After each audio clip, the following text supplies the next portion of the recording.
el avanzado de esa parte. ¿Sí?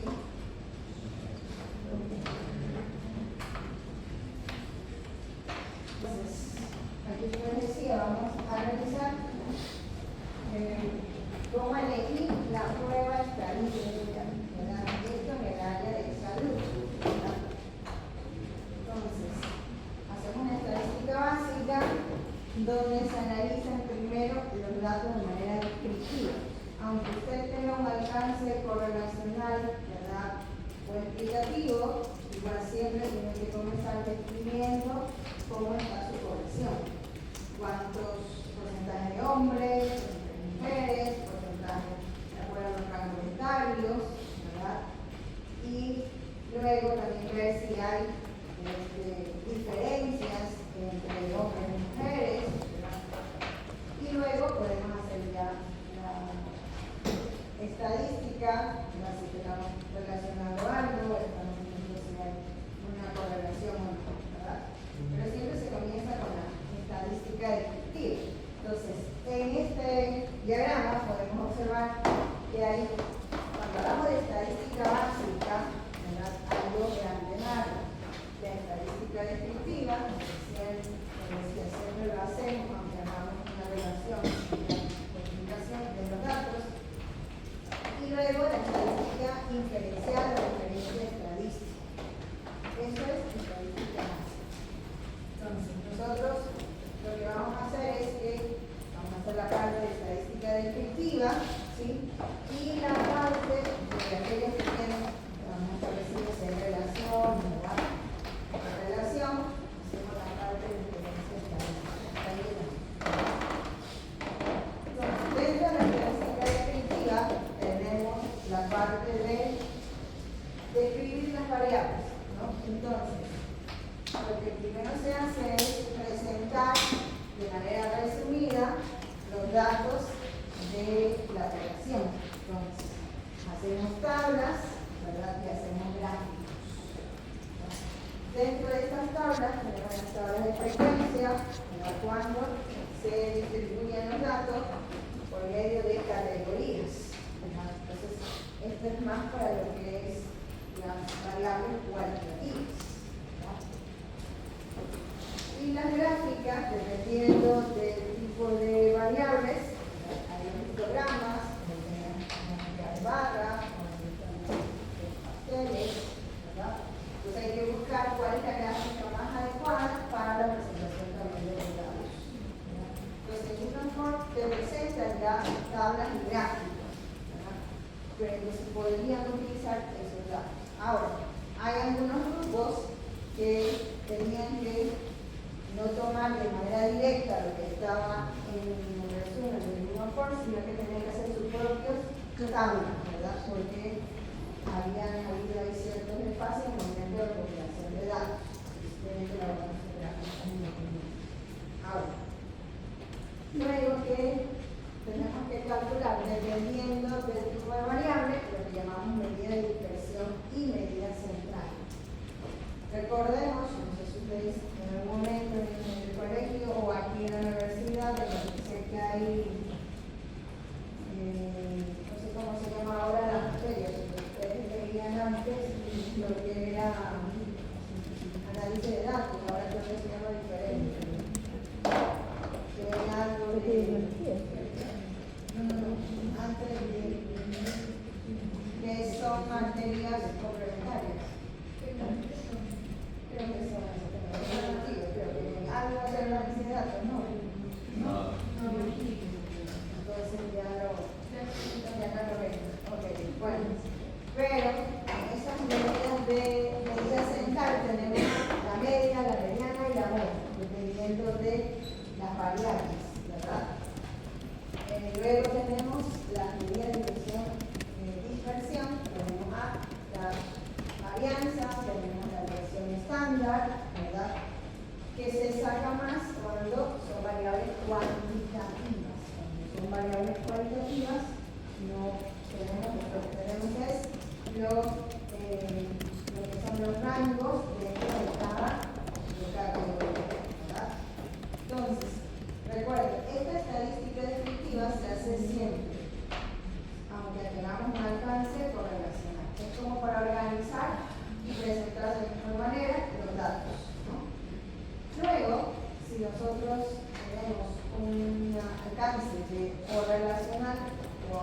explicativo, tenemos entonces que continuar con el análisis de datos de manera de inferencia. ¿Qué significa esto? Es que vamos a determinar si hay una relación entre variables, si hay o no diferencias entre grupos de datos, ¿verdad? Entonces, podemos hacer entre sexo, podemos hacer entre categorías de edades, ¿verdad? O entre niveles de estadios de la enfermedad, ¿verdad? Para poder. Ahora, aquí es algo importante, que cuando se va a analizar lo que es, por ejemplo, comprobación de hipótesis o contraste de hipótesis, necesitamos saber cómo es el comportamiento de los datos, lo que llamamos la distribución del dato o de la población. ¿A qué nos referimos esto? Es que si los datos, cuando me refiero a los datos, son la información que hemos obtenido de la encuesta, ¿no? Si la distribución de los datos es de manera normal o no. ¿A qué nos referimos con la normalidad de los datos?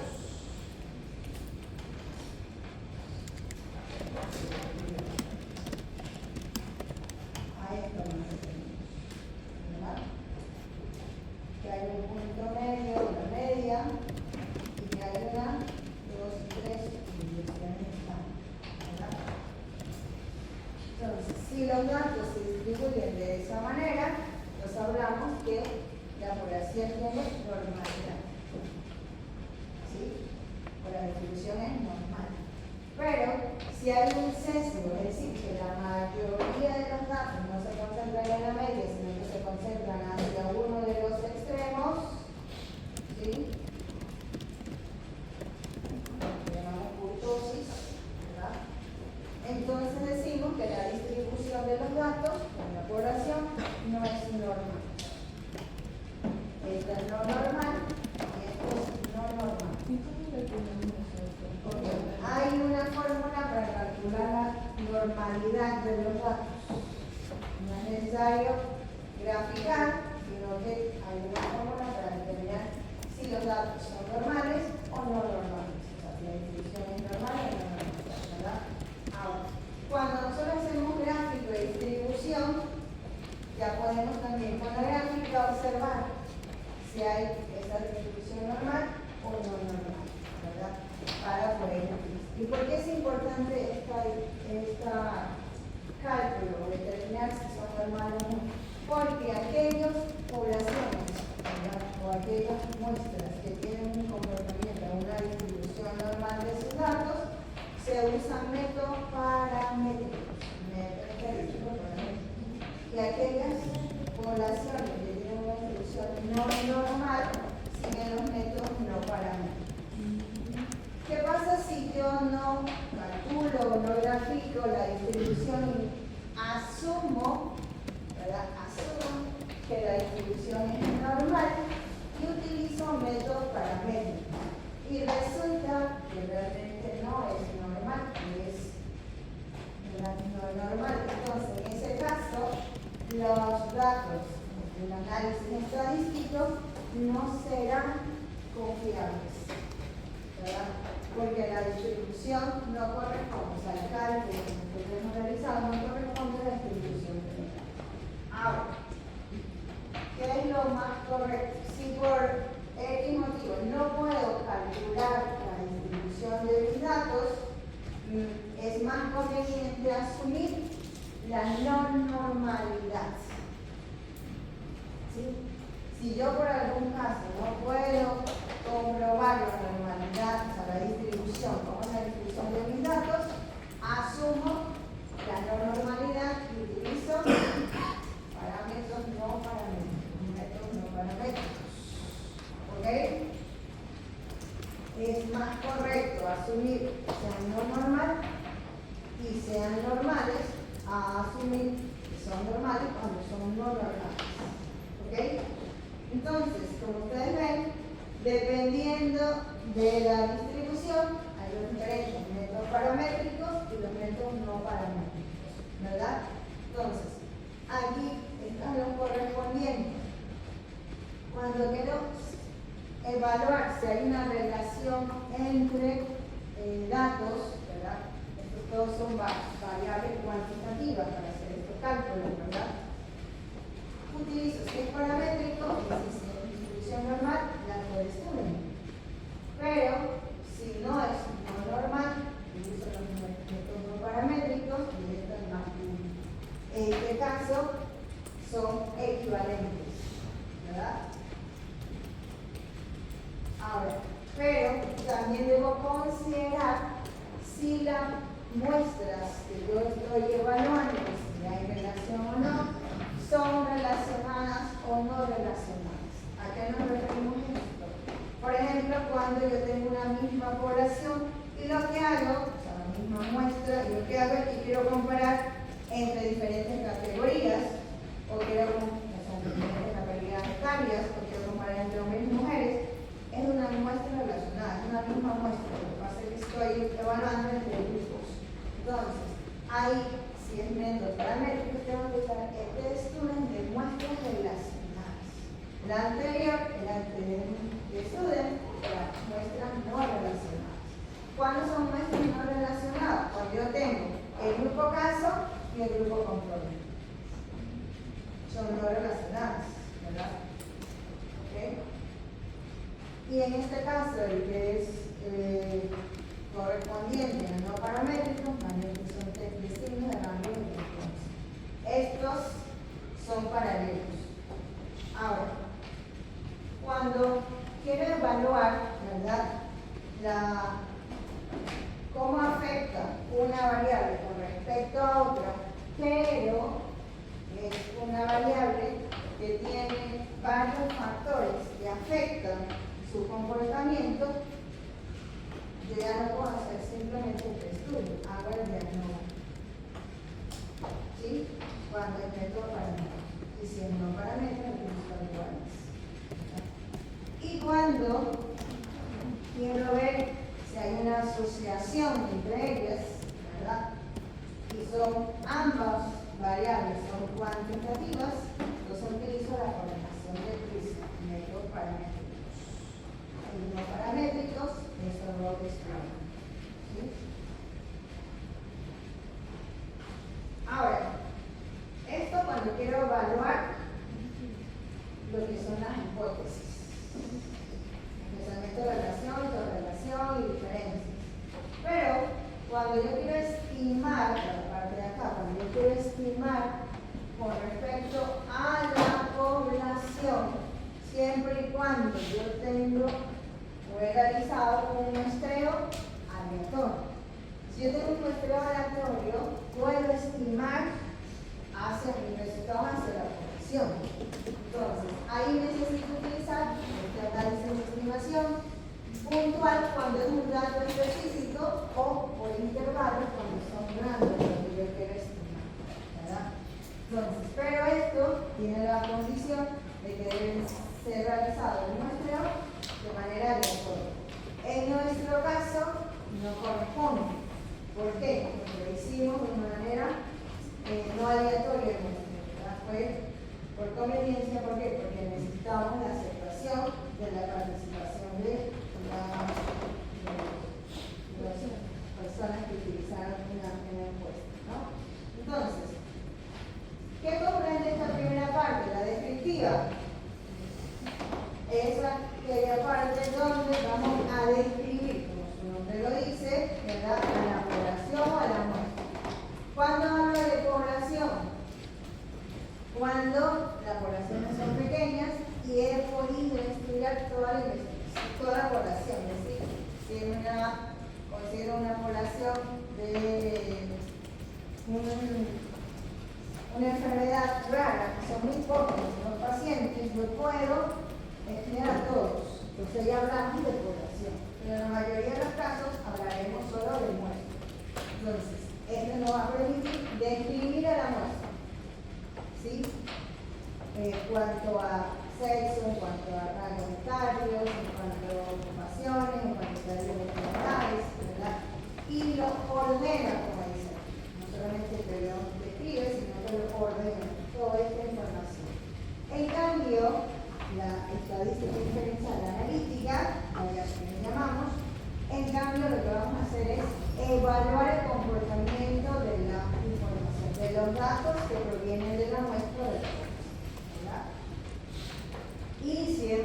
o un muestreo aleatorio, lo que concluyamos en nuestro análisis desde la muestra, la podemos inferir hacia la población. De lo contrario, solo podremos decir que es de la muestra, ¿verdad? Entonces, básicamente la estadística descriptiva, como su nombre lo dice, es presentar de una manera ordenada los datos que hemos obtenido en nuestra investigación, que son las características de la muestra, ¿verdad? Y que si hemos hecho de una manera aleatoria la del muestreo, podemos inferir, ¿verdad?, hacia la población. Ya no solo decir que estas son las características de la muestra, sino que corresponden a X población, ¿verdad?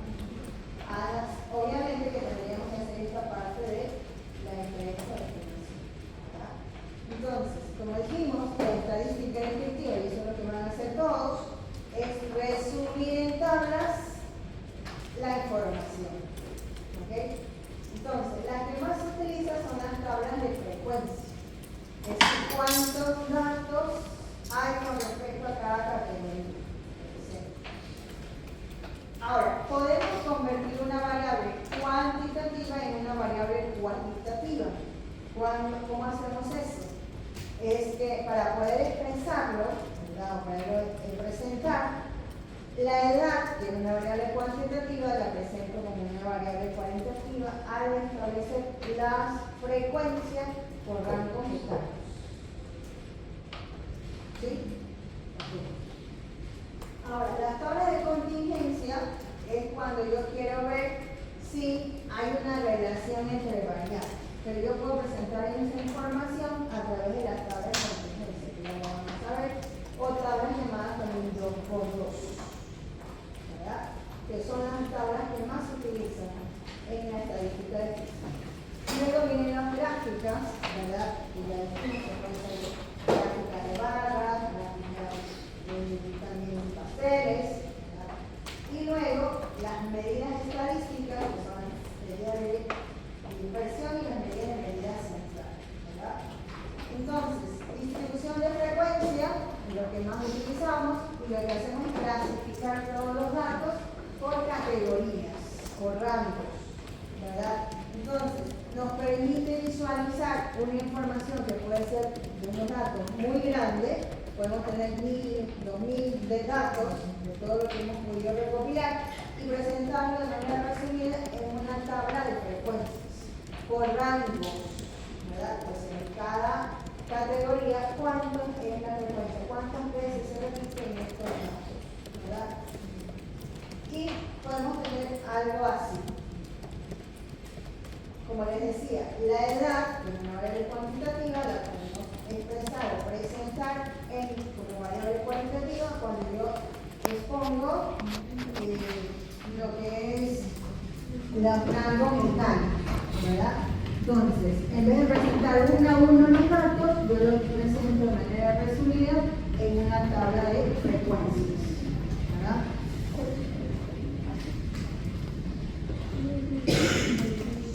Y siempre esta tabla de frecuencias va el número de veces que se repite la categoría, que es la frecuencia, y se expresa también el porcentaje. Ahora, ¿qué otras tablas que también luego nos permiten hacer gráficos? Los histogramas, ¿verdad? En los histogramas, yo puedo presentar de esta manera: histogramas con barras alineadas y con barras alineadas, ¿verdad?, como estaban aquí. Entonces, yo puedo presentar aquí la primera, el histograma de barras alineadas, es cuando presento una variable, cómo se distribuye la variable en toda la muestra, ¿verdad?, y no hago diferencia entre grupos. Mientras que acá puedo utilizar esta otra variable, donde barras variadas, donde yo puedo presentar cada variable, pero comparando entre grupos, en este caso entre hombres y mujeres, ¿verdad? Y puedo entonces ver, ya puedo ir comparando si hay diferencias o no entre ellos, ¿verdad?, a nivel de gráfico. Porque con estas gráficas, llamadas histogramas, yo ya puedo ver si la distribución de la población gráfico. ¿Cómo es la distribución de los datos? En este caso de la glucosa, arriba. Normal. Es normal, ¿verdad? Igual también acá en lo mismo, si no te vemos separado en hombres y mujeres, ¿verdad? Entonces, aquí podemos, sin hacer el cálculo, solo aplicando la distribución de la variable, podemos determinar que es normal. Al hacer el cálculo, confirmamos esa distribución normal, ¿verdad? Y podemos entonces utilizar, en este caso, en ese ejemplo, se utilizan métodos paramétricos, ¿no? Ahora, estas son en cambio gráficas de barra, que son muy similares a los histogramas también, pero aquí, por ejemplo, lo que estamos usando en gráficos de barras son para variables cualitativas, donde son polifotónicas, es decir, que tiene, cada variable tiene varias categorías, ¿verdad? Entonces, ahí presente lo que llamamos gráfica de barras. Y esta estaría abajo en la gráfica del pastel. Entonces, yo podría expresar, ¿verdad?, la misma variable categórica en barras o pastel.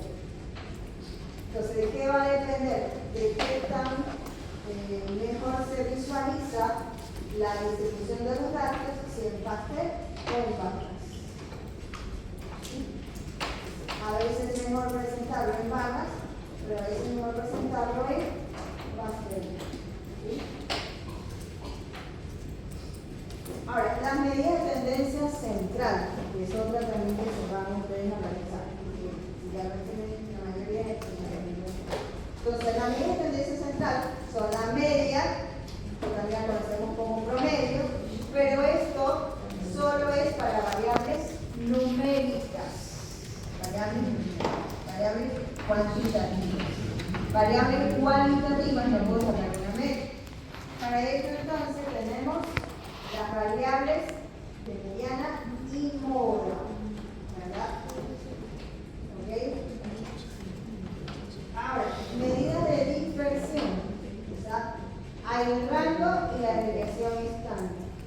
La desviación estándar es para variables cuantitativas. Yo saco la media y saco la desviación estándar, ¿verdad?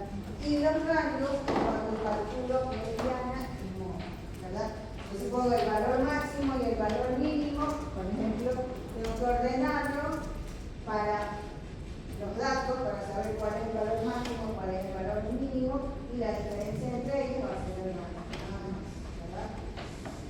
Todo esto es cálculo lo veremos. Entonces, un ejemplo, aquí tenemos datos de glicemia en ayuna, ¿verdad? Entonces podemos, cuando son variables cuantitativas, yo puedo sacar todas las medidas de tendencia central. Puedo calcular en esos datos cuantitativos la media, la mediana y la moda, ¿verdad? Ahora, la media, ¿cómo la calculamos?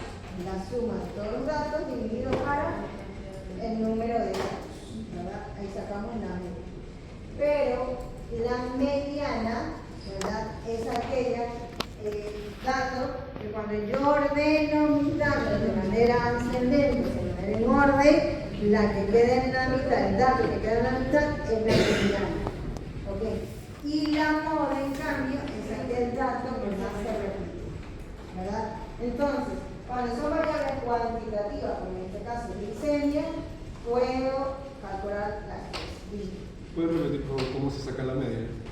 La suma de todos los datos, o sea, la suma total, ¿verdad?, dividido para el número de datos. Aquí tenemos 3, 5, 7, 9, 12 datos, ¿verdad? Entonces yo sumo estos 12 datos y lo divido para 12. Esa es mi media, o promedio, ¿verdad? La mediana tendría que ser, si yo tengo los datos, para la que queda en la mitad. Y moda, aquel dato que se repite más. ¿Ok? Y el rango, recuerden que es la diferencia entre el valor mínimo y el valor máximo. Y la desviación estándar, bueno, esa es la raíz cuadrada de Matemáticas. la... Esto parece matemática. ¿Verdad? Ahora, vamos a utilizar cuando queremos ver si hay una relación entre los datos y si una variable es la causa de la otra, ¿verdad? Entonces, si es un factor de riesgo o no, cuando hacemos estudios de cohorte. O si es la causa del problema, si hacemos un estudio de caso y control. Entonces, estas tablas de contingencia que también se llaman 2x2 es cuando tengo la condición en participantes o pacientes, entonces si está presente la condición o no está presente. Es decir, el grupo caso y el grupo control. ¿Verdad? Y luego lo ponemos acá, si está expuesto o no está expuesto. Si vamos a ver ejemplos, ¿verdad? Entonces, esta máquina, estas tablas de contingencia, no solo que me expresan o que me permiten mostrar de manera ordenada los datos, sino que a partir de esas tablas de contingencia yo puedo calcular, ¿verdad?, el riesgo con respecto a la exposición X de determinada condición, ¿verdad? Entonces, vemos cómo se puede calcular. Entonces, como hablamos que estas tablas de 2x2 o contingencia es cuando tenemos un factor de riesgo, ¿verdad?, o una condición que está presente o no, ¿verdad? Y vamos colocando, distribuyendo los datos, por ejemplo, ahora vamos directamente con el ejemplo, es más fácil, cálculos, ok, acá. Por ejemplo, tenemos aquí un estudio, ¿verdad?, que habla del consumo de los vapes. Entonces, si este consumo de vape a la larga es un riesgo para desarrollar o no hipertensión. ¿Sí? Entonces, dice que el estudio evaluó a 300 personas para ver si hay una relación entre la exposición del consumo de vape, que es el factor, y la hipertensión, que es la enfermedad o condición. Entonces, los datos dicen que 75 personas tienen hipertensión y estuvieron expuestas al vape. 45% personas tienen hipertensión pero no estuvieron expuestas al vape. 95 no tienen hipertensión pero estuvieron expuestas al vape y 125 no tienen hipertensión y estuvieron expuestas al vape. Entonces, ¿qué es lo que hago? Yo distribuyo eso en mi tabla, ¿verdad? Entonces, dijimos que aquellos que tienen hipertensión, tienen una enfermedad y que consumieron son 75. Pero también dice que hay 45 que están enfermos pero que no están expuestos al vape, ¿verdad? Ahora, también dice que el 95% no están enfermos, no tienen la hipertensión, pero sí estuvieron expuestos al vape, sí consumieron vape, ¿verdad? Y versus los 125 que no tienen hipertensión y que no consumieron vape, ¿verdad? Entonces, aquí tenemos, comparamos y hemos considerado un número equitativo entre los que están expuestos y los que no. O sea, los que tenían el consumo de vape versus los consumos de vape, ¿verdad? ¿Por qué? Porque siempre cuando hacemos estos estudios tenemos el grupo caso y el grupo control, ¿de acuerdo? Entonces, si yo quiero saber si el consumo de vape tiene relación o es un factor de riesgo para la hipertensión, debo tener siempre el grupo caso, en este caso son los expuestos y los no expuestos. Y dentro de cada grupo yo tengo que evaluar cuántos tienen hipertensión en los que sí están expuestos y cuántos tienen hipertensión en los que no están expuestos. Recuerden, es la manera, como les decía, de hacer sin sesgo, evaluar si realmente hay una relación o no en estas variables. Si realmente el consumo de vape, en este ejemplo, va a ser un factor de riesgo o no para el desarrollo de la hipertensión. Entonces, por eso ustedes ven que el número de personas que tienen consumo es igual al número de personas que no tienen consumo. Lo que varía, obviamente, es lo que va a resultar de la investigación, que es estos datos, los enfermos versus los no enfermos. ¿Sí? ¿Sí está claro? ¿Verdad? Entonces, tenemos ese número de personas, ¿verdad? que calcular en base a esa tabla lo que llamamos la probabilidad de riesgo, ¿verdad? Una probabilidad, lo que llamamos el cálculo de riesgo relativo o ¿verdad? Esto se refiere es que en base a esa tabla, ¿verdad? Y a las fórmulas, yo puedo calcular, en primer lugar, si hay una relación o no entre dos variables. Y segundo, calcular el riesgo relativo, ¿verdad?, que existe al consumir BEI para el desarrollo de la hipertensión, en este caso, ¿verdad? Entonces, ¿qué me dice aquí? Se hace la probabilidad, en este caso, en la primera, de la hipertensión para aquellos casos de aquellas personas que estuvieron expuestos al consumo de BEI, ¿sí? Es decir, desarrollar la enfermedad si está presente el factor de riesgo, ¿verdad? Y me da que aquellas personas que estuvieron expuestas que tienen hipertensión tienen un 44.1% de presencia, en este caso, de hipertensión. Pero tenemos que hacerlo con el grupo que no estuvo expuesto, ¿verdad? Y de los que no estuvieron expuestos también hubieron unos que desarrollaron hipertensión, pero en menor medida, un 26.5%, ¿verdad?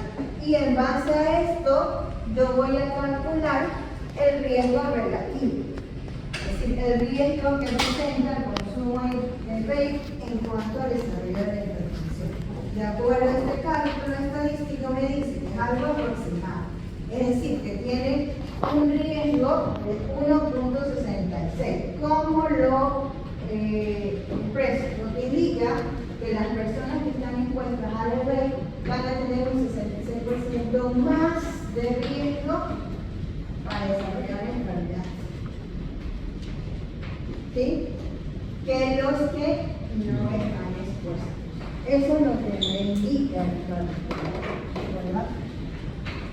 Y esto lo hago en base a ordenar los datos con esta tabla de contingencia, ¿verdad?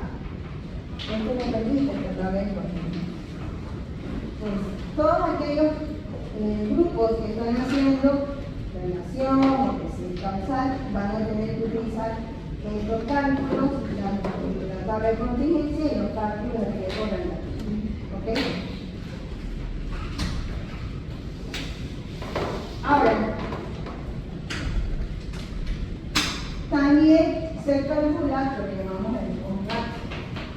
Este ratio que es lo que me dice la probabilidad, lo otro es el riesgo relativo, esta es la probabilidad, ¿verdad? También en base a la información que tengo en la tabla, reemplazo la ratio y yo tengo un valor, en este caso de 2.19, que me indica que los que están expuestos al BEI tienen aproximadamente 2.19 veces más probabilidad de desarrollar este caso de hipertensión en comparación con los no expuestos. Yo puedo calcular ambos, el riesgo relativo y la probabilidad. Entonces, el Oxford nos confirma, nos dice el dato de qué tan probable es. No que lo confirma, obvio, que si están contrapuestos ambos datos significa que alguno falló. Tiene que, ¿verdad?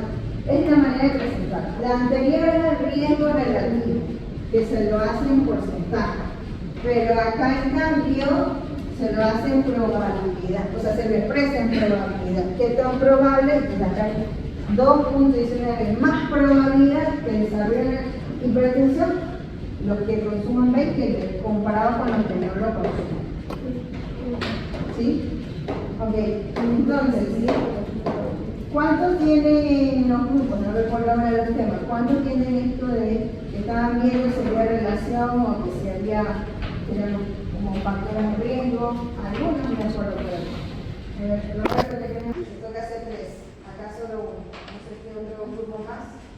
Nosotras tenemos la adherencia al tratamiento y la calidad de vida.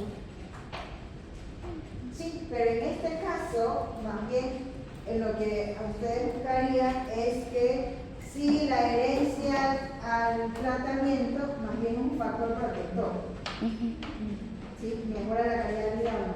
o si más bien le salen los resultados, la no adherencia es un factor para tener una mayor probabilidad de una mala calidad de vida del paciente. Ya.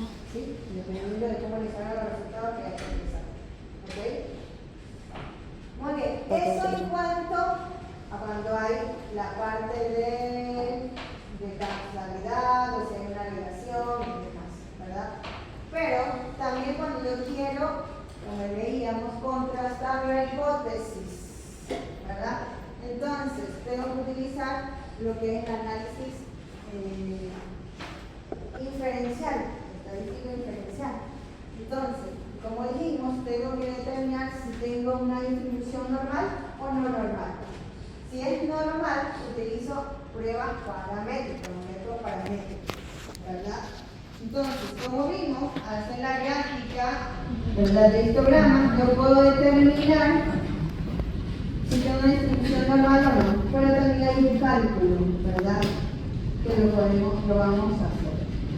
Entonces, al conocer si es normal, entonces utilizamos estos métodos, ¿verdad? Ahora, los métodos paramétricos con poblaciones normales, la estimación, cuando quiero hacer la inferencia hacia la población, es más exacta.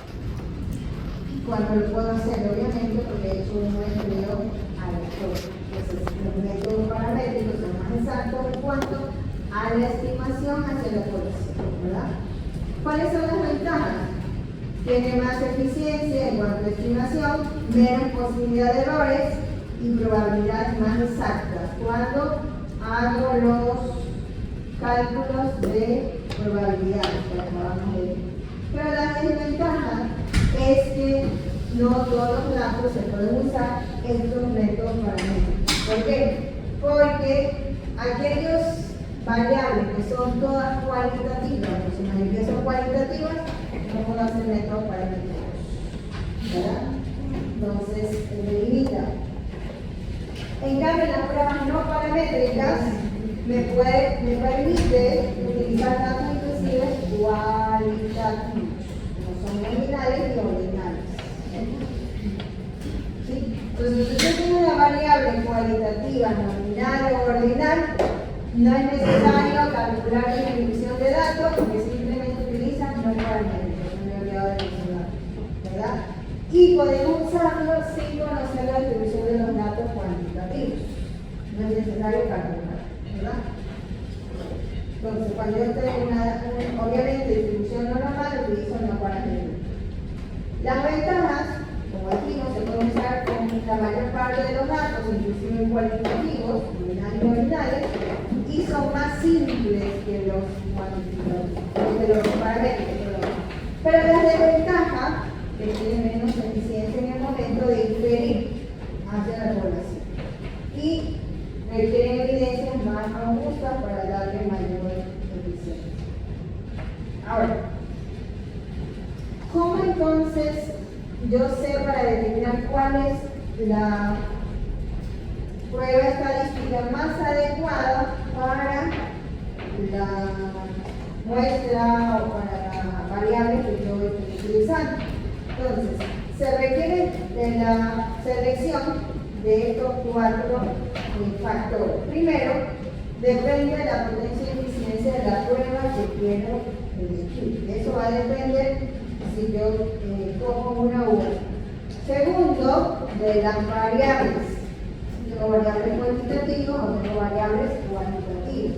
Y si esas variables cualitativas son nominales o ordinales.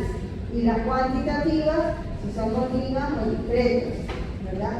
También de la pregunta de investigación que tengo, la pregunta científica, la pregunta de investigación que yo tengo en mi investigación, ¿verdad? Si la pregunta es si hay una relación, pues tengo que utilizar la parte de la, por ejemplo, dependiendo de la variable, la que estude, ¿verdad? Y la característica de la muestra, es decir, el tamaño y el número de grupos de estudio. Si esos grupos están variados o no están variados, o sea, relacionados o no relacionados. Todo eso depende de escoger la pregunta. Entonces, cuando hablamos de la eficiencia de la prueba. ¿Qué es la eficiencia de la prueba? Hay que considerarme esto, que la probabilidad, ¿verdad?, de que sea rechazada o no la hipótesis verdadera. Recuerden que estos parámetros que estamos viendo aquí, paramétricos y no paramétricos, es cuando queremos evaluar la hipótesis. Si podemos, ¿verdad?, rechazar o no rechazar la hipótesis, ¿verdad? Entonces, la potencia y la eficiencia de la prueba es el que me va a dar si tiene una probabilidad muy pequeña de rechazar la hipótesis siendo verdadera o tiene una alta probabilidad de rechazar la hipótesis cuando esta es falsa, ¿verdad? Entonces, las pruebas paramétricas son más eficaces en esta parte, es decir, que tienen más exactitud en cuanto al rechazo cuando la hipótesis es falsa y al no rechazo cuando la hipótesis es verdadera, ¿verdad? Entonces, ¿cuáles son, de acuerdo a la característica de las variables, cuáles son las que yo puedo utilizar? Por ejemplo, pruebas estadísticas paramétricas las voy a utilizar cuando tengo variables cuantitativas continuas, ¿verdad? Presión arterial, peso, edad si se hace en años, si se hace en categorías no, ¿verdad? Talla, IMC, todo lo que son los parámetros analíticos, bioquímicos, ¿verdad? Y también cuando hay variables numéricas pero discretas, como le digo, si son binarias, ¿verdad? Ahí utilizo las paramétricas. Pero cuando son categóricas y cualitativas, utilizo los parámetros. Cuantitativos utilizo los parámetros. Por ejemplo, en ordinales, por ejemplo, las etapas de una enfermedad, ¿verdad? En cambio, las nominales son las dicotómicas o politómicas. Igual utilizo no paramétricas, porque aquí lo que yo estoy evaluando son las frecuencias en cada categoría. ¿Sí? Es la frecuencia en cada categoría, que es lo que realmente estoy evaluando en estos pruebas de parámetros. ¿Ok? Una pregunta. En los casos que tenemos que otorgar puntos por cierta categoría, si serían no paramétricos. Claro, porque ya le está dando como, depende también cómo uno quiere empezar. Si tú luego lo que haces es que no consideras esa punta para cada participante, también tengo que considerar mi pregunta de investigación. Si mi pregunta de investigación solamente era describir población, no utilizo nada de lo que estamos viendo de los métodos diferenciales, son la parte descriptiva. Pero si mi pregunta de investigación quería ver si hay una relación entre variables, si es un factor de riesgo o no, tengo que hacer estos métodos paramétricos. Y no paramétricos dependiendo del caso, ¿verdad? Ahora, característica de la muestra. ¿Qué es lo que tengo que analizar? Si la muestra es independiente o dependiente. Independiente es aquellos estudios donde yo tengo mi grupo caso y mi grupo control. ¿Sí? Esos son independientes. Grupos expuestos y no grupos expuestos. Esos son independientes. Y los que son dependientes es cuando provienen de una misma muestra. Una población, perdón, una misma población. Y lo que estoy haciendo es que lo estoy diferenciando por sexos, por grupos etarios, nada más, ¿verdad? Entonces ahí son dependientes o relacionados. Entonces, aquí les he puesto ejemplo. Son grupos dependientes cuando todos vienen de una misma población y una misma muestra, pero grupo A y grupo B, grupo de intervención y grupo de control. Cuando yo intervengo en una misma población y lo que hago es que de manera aleatoria pongo grupo de intervención y grupo de control, pero todos venían de una misma población. ¿Sí? Ahí son dependientes. Ok, ¿cuándo también son dependientes? Cuando yo a la misma muestra mido antes a algo pasó, algo con intervención y lo mido después. Eso es muestra dependiente, porque es la misma persona que yo lo evalúo antes de darle X medicamento y después de darle el medicamento, es la misma persona. Entonces estamos hablando de mediciones antes y después. Estos son muestras dependientes, ¿ok? O relacionadas. ¿Cuándo son independientes? Como les decía, grupo caso y grupo control. Grupo expuesto y grupo no expuesto. Ahí son independientes totalmente, ¿verdad? Ahora, y recuerden, ¿para qué vemos esto? Porque acá, vamos a revisar toda esta parte, veíamos que aquí hay dependiendo, ¿verdad? Si hay relación o no. Si son independientes, utilizo el test student. Si son cuantitativas y si son cualitativas, utilizo el otro. Pero si son relacionadas, tengo que utilizar el test student de marcas relacionadas. Igual acá también, con el rango de mi ¿verdad? Entonces, eso tengo que considerar.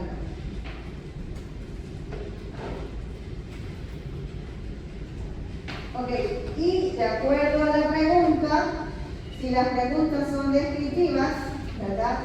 Entonces, es decir, que solo quería describir, solo me quedo en la parte estadística descriptiva, en base. Pero, si ya mi pregunta quería hacer un análisis y demás, entonces tengo que hacer la parte de estadística diferencial. Y aquí utilizo esta tabla para determinar cuál es la prueba más adecuada, ¿verdad?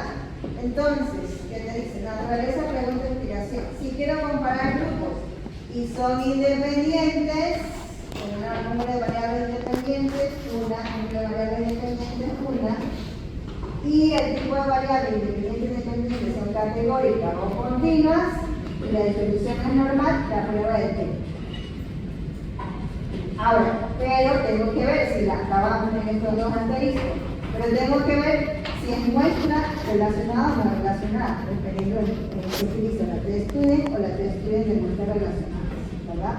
Ahora, quiero comparar grupos, ¿verdad? Pero tengo número de variables independientes más que una, ¿verdad?